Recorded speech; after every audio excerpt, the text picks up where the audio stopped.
Вот этот угол освободите, Я обожаю зарю.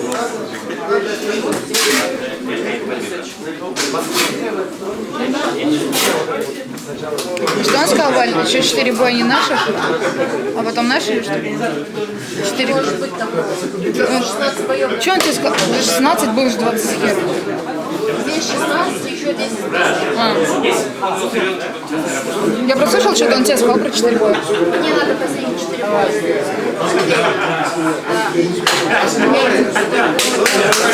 бойцы на середине. Славите нам, блядь. Эти нормально, пушка, бесик. Сейчас молодые. Молодой человек, простите, смотрите, не трогайте Судья! Судья! Первый раунд, бой! Давай, нормально, сколько на них? Спокойно.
Он только что постучал.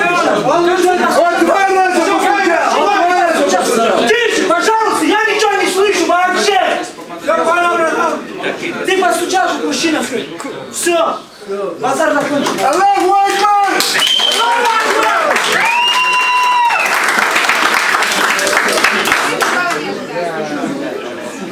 Судьи! Супер, водичка нужна? Итак, уважаемые зрители и бойцы, является официальное решение. За 1 минуту 35 секунд первого раунда победу одержал боец из красного угла.